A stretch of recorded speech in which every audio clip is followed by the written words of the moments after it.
good, Illumineers? My Lorcana fam out there. AZ Aquaman here with another video for you guys. For this video, we've officially got my Set 7 updated Arcasius Island. Mufasa in the squad, but we're gonna call this one Boltfasa. We've got Bolt in the family now, so we're gonna be rocking this playlist. And same thing, I'll do my quick little mulligan action, see what I'd show you guys what I'd keep and what I would put back and all that stuff. But remember, mulligan, I think it's every player's different, so what my mulligan phase is, not the be all end all set mulligan phase for this. But here we go, make this short and sweet. Here we go, Amber Steel Boltfasa. So we're starting with the standard here. You guys know 4 Cindy's because we do play the songs, and turn 1 Cindy's pretty good still. It's actually very good. But, she's rivaled by the new Sapphire Belle. We're sticking with Cindy though. 4 Cindy's. We're still lower to the ground. Our highest character drop is still 5, nothing over that. So we want to keep this low to the ground, nice and fast. So we have our 1 drop fast questers from Daisy. Get those lures quick. Here it is, still hands down one of the best 2 drops in the game besides Calhoun. We're sticking with Shmi at turn 2. So Shmi's my typical turn 2 drop. He is my basically 99% of the time. Turn 2 drop. I think he's just really good. 3/3 body that could quest for 2. And you can also target him with Rapunzel to draw cards. One of our definite MVPs here because we do need draws in this deck.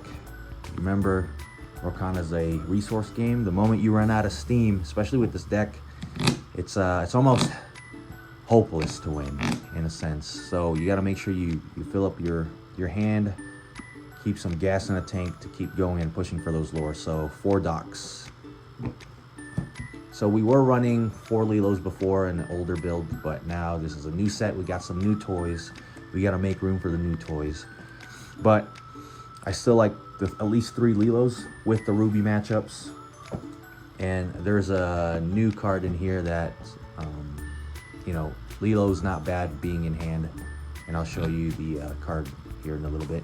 So Lilo at 3. I was running 4 Calhoun before. Like I said, I need to make room, and she is an uninkable. So now we dropped her down to 3, which is actually still running pretty smooth. It actually feels just right with 3 Calhouns. So we're gonna keep it with that for now. So yeah, 3 Calhouns. Here's the new addition to the family. Like I said, with not this one. Penny, running 3 pennies.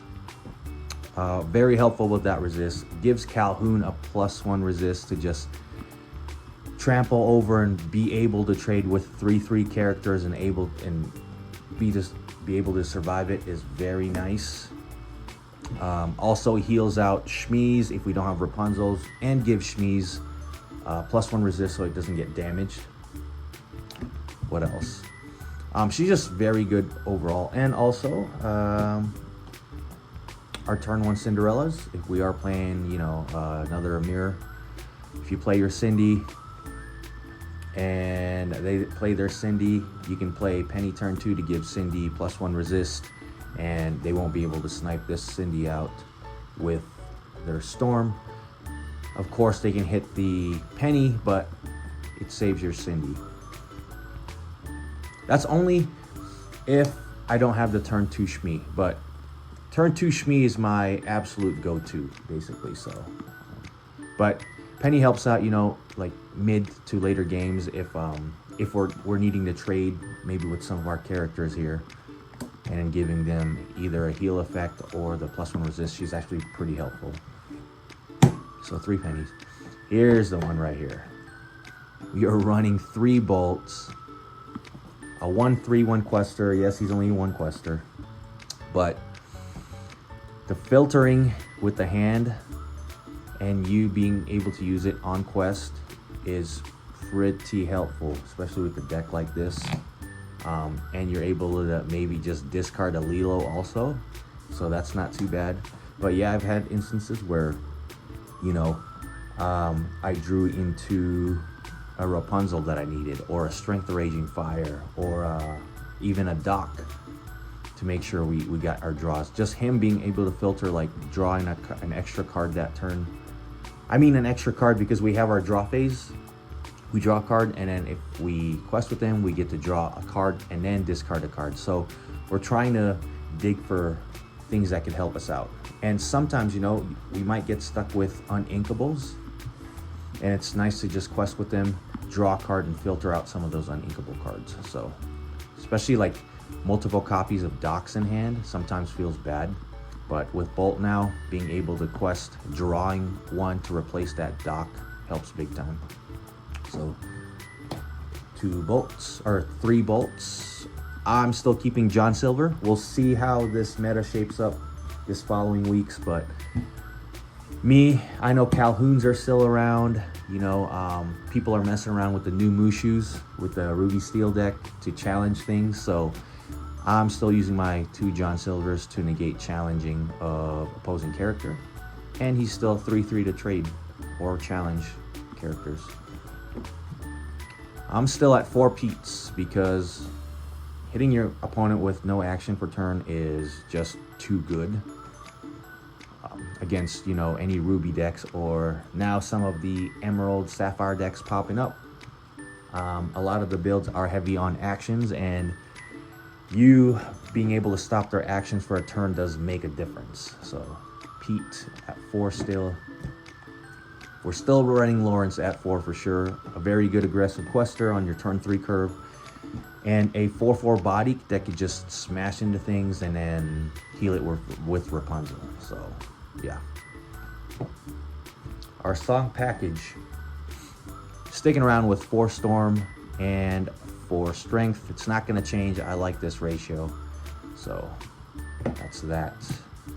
And we are lower to the ground, so Strength does pop up, and we are able to get rid of those bigger characters that needs to be taken care of. Of course, our other MVP here, one of our main draws and our main questers, Rapunzel. Everyone knows Rapunzel, so. I'm still running my Pluto. So I was running 4 Pluto, and I turned it and dialed it back down to 2 because I think Pluto is still super good, especially on my turn 4 curve if we've got a lot of lower aggressive questers. So Pluto's still good at 4. Right now it's working well. Like I said, I'll keep testing and see if I need to change the ratio, but 2's working well for me right now.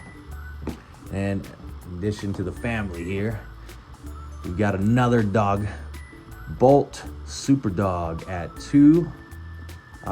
You know, before we were hitting with Mufasa, because we had a lot more smaller characters in my older build, and it's not bad hitting any character with Mufasa because we're usually lower to the ground anyways, and our questing power is high. But it is nice to hit some bigger characters like these with Mufasa now. And on top of that, he's able to shift 3 on Little Bolt. So his skill is when you ready this character, gain 1 lore for each other undamaged character you have in play. So anytime you ready this guy, you gain 1 lore for any undamaged character, other character, which it's pretty good. I know some of you guys might suggest Sven to ready him up, but at least in my testing, Pluto just came in clutch, way more consistent. I can't really justify Sven right now just because of Bolt. Yes, the combo works very well, but in terms of consistency, a turn 4 Pluto is a lot more efficient and a lot more consistently better than to Sven. So I had to take out my Sven because I was running 2 Svens in my older build, but the Pluto needed to stay. And the Bolt, I mean, you can play him turn 5, but at least he is technically a turn 3 or turn 3, a 3-drop with Little Bolt. Other than that, you know, if you get them early, you just ink them. So that is very nice. Here's another one right here. Look at this. We've got Bolts. We've got Plutos. Now we got Bagheera. We got the Jaguar now. Running at 2. So our sweet spot's around 4 inks. 5 inks is pretty good too. So 4 to 5 inks is our usual sweet spot. Sometimes we do get more with longer games, but 4 to 5 inks are usual stopping point majority of the time.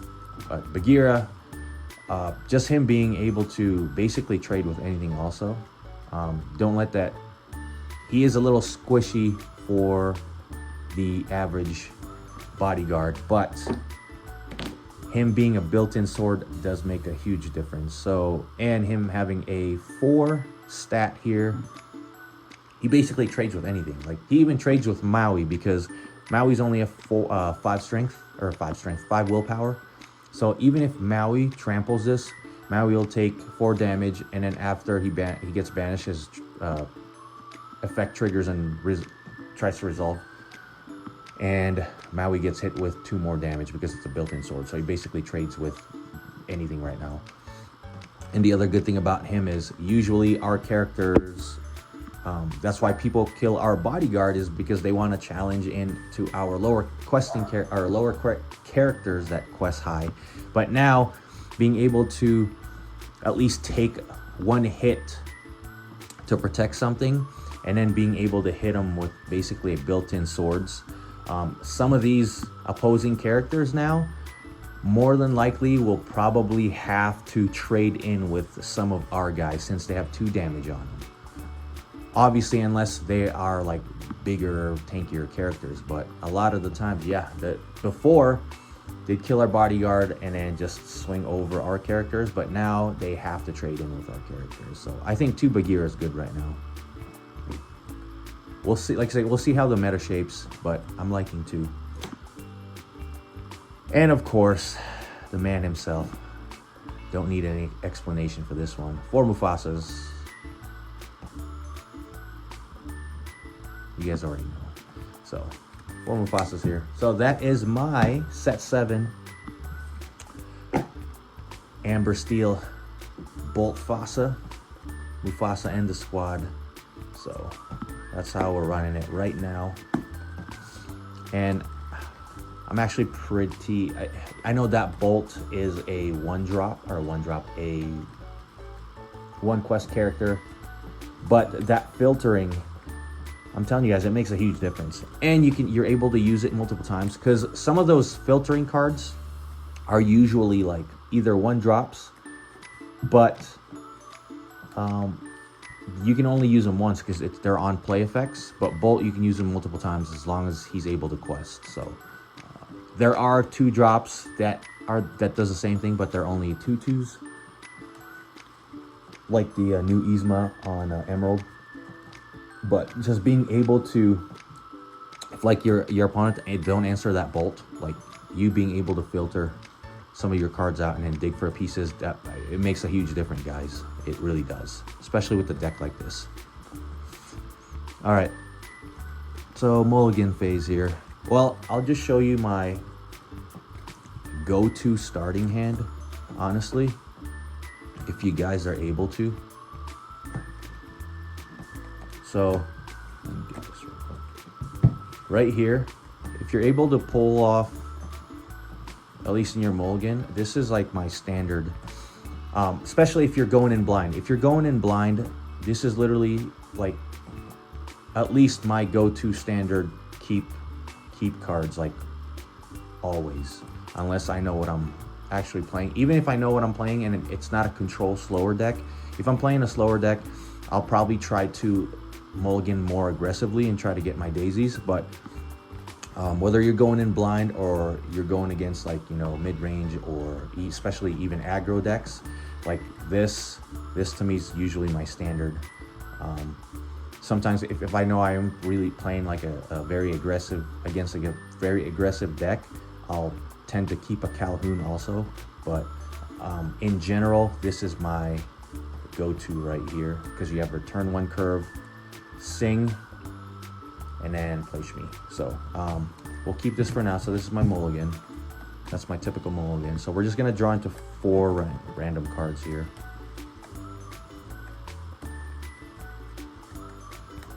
Just because. All right, let's just go 1, 2, 3, 4.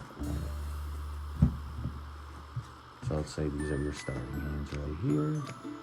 Okay, so we're going in blind. We're definitely keeping this, like I said, for sure, because this is a nice curve right here. Turn 1, turn 2. Just make sure you guys don't play Shmi first. You should sing your song, so to draw a card and see what you get, and then play Shmi after. And then at this point, I'm probably gonna keep the Rapunzel because Rapunzel is a nice draw. Draw card. And then, you know, Doc is nice, but he is uninkable. So that's what we're going for here. We're putting back Pete because you guys are probably saying, oh, but that's a turn 3 curve. But right now, we'll see if we can get any more aggressive cards because this is looking good right here. So let's put back 3. Let's draw 3. Okay. Now against control, this isn't like super bad, but like Ruby Sapphire, I'm gonna guess probably the first few turns is gonna be pretty useless, these 2 cards. But if we're playing anything else, this is actually a pretty dang good hand. So honestly, we're probably I'm gonna ink the strength for sure, and then play the Cindy. And then our follow-up turn, we'll draw a card. We got another uninkable, but that's okay. So we're gonna sing the song first, draw a card. You got the Mufasa, that's very nice. That's what we're definitely inking the Mufasa, and then we play down the Shmi. So let's say they take care of our Cindy there. We draw into, oh, we draw into another one. Okay, at this point, since we have lots of uninkable and we don't want to miss our turn 3 curve, and we now have a Doc for draw, we can officially just ink our Rapunzel and then play our Lawrence there. And then our follow-up turn, we'll draw. We do have a Pluto, which is nice. Depending what they have on board, I'll probably sing with Lawrence, draw a card from that. And like I said, depending on the play here, I think what we'll do is we'll probably just, I hate to do this, but we'll ink the Lawrence and then quest with this and just play a bodyguard there. Now we have 2 cards in hand. We'll do a follow-up turn, which is Daisy, okay. Which actually isn't too bad because depending on the situation, we'll probably sing with Pluto. We got the Bolt.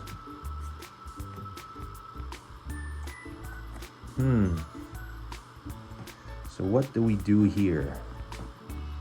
We got 4 in the ink.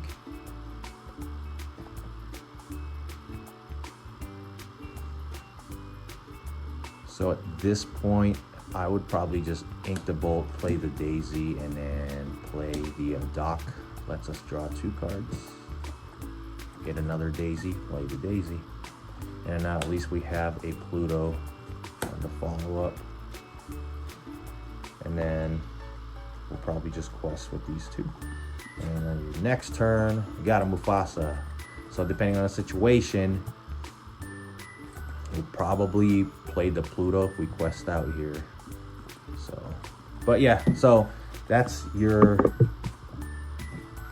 starting mulligan right there. Is usually, at least for me, Mr. Shmi, Storm, and a Cindy. Now, if you guys know what you're playing, and let's say you guys know you're playing against like a slower control deck like Ruby Sapphire, what I tend to try to keep in my mulligans are at least these.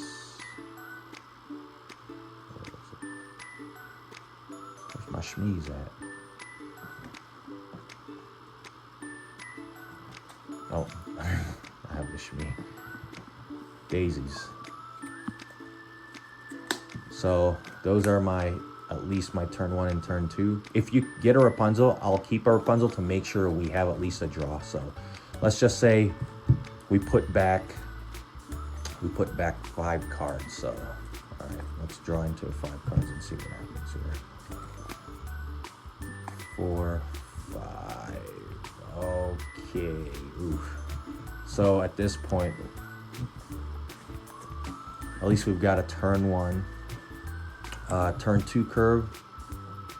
Let's draw into some cards first. So turn 1, we're definitely inking Mufasa. Draw.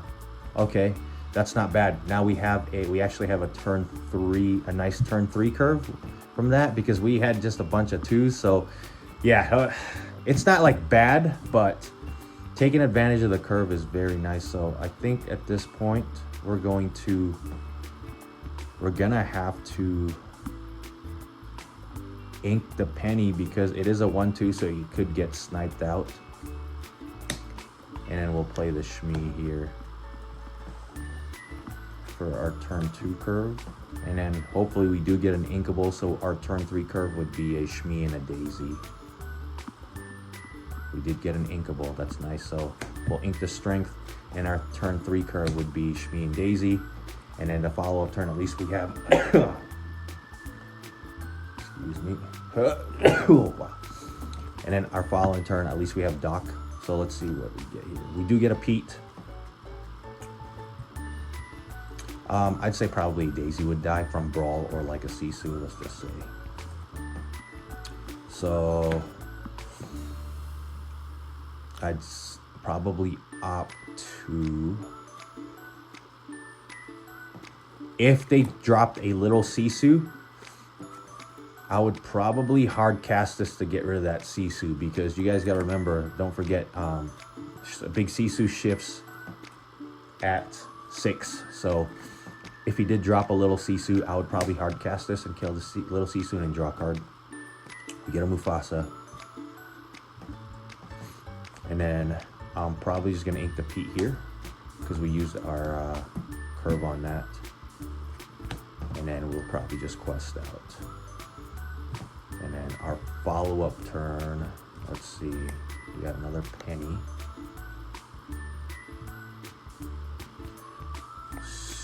So the situation here, honestly, it would have to depend on what's happening, because they're more than likely going to be in like in Maui range. So I would probably just opt to throw Penny down and then do Mufasa for 5. And if you are in Maui range, what I would do, honestly, is probably just swing with these 2 and keep the Daisy, because if you're in Maui range, obviously they're probably just gonna tag this Daisy. And then Maui's gonna be only at 1 damage, so he's able to probably clear another character next turn. At least this phase right here, if he Maui's one of your Shmees, Maui's at 2 willpower left. And then let's see what we get on our next follow-up turn. Draw. Ooh, that's actually very nice. So right here, I probably wouldn't even play Doc yet. I would definitely now quest out with this, and then Pluto Bodyguard, which is nice. And then he's probably going to do a Medusa or a Tremaine this follow-up turn. And yeah, it's just starting to be a good setup, because now you have that Doc. Your follow-up turn, let's say you draw, you did get a Pete, and they're depending here, you might want to play the Pete if they're going to turn 7 B prep. But yeah, so yeah, just make sure you guys stay with the curve and Most of the time, try to keep the Cindy's, the Storm, and Mr. Shmee, especially if you're going in blind. If you guys know what you're playing against, still opt for the Shmee, Storm, and the Cindy, only if you're not playing against a slower control deck. If you're playing against a slower control deck, like I said, I tend to try to mulligan more aggressively to try to get my turn 1 daisies, turn 2 Shmees. Even with very, like, again, going against hyper aggro or very aggressive decks, like Shmee still does put in work, but Calhoun puts a damper into their day with those type of decks. So that is my Amber Steel Set 7 Arcasius Island Bolt Fasa. So far, I'm liking it. I continue to test, and it's testing pretty well right now. Yes, you guys probably noticed that I do not have the Piglet Poo Pirate Captain. And I know you guys, some of you guys probably think I'm crazy for taking it out. As of right now, it's working well in testing. I may put it back. We'll see. That's why we test. But this is how I'm running this right now. I know the Poo Pirate it's a big questing character, but I don't know, that Penny right now, in my opinion, is putting in some work. So maybe if the only thing I would probably take it out on is maybe just go even back to like my super low to the ground and just have Mufasa as my main big 5, and then take out, I don't want to, but because I think Bagheera is really good, I might take out Bagheera and just keep the Bolt, or take out Bolt and keep the Bagheera. But right now I think the ratio for this deck and how it's running it's actually running pretty well, and it's fun. I really like Bolt as a character also. All right, guys, if you guys like my videos and my contents, please like and subscribe. If not, it's all good. It really is all good. Just if you guys are watching the video, I appreciate you anyways. All right, till next time.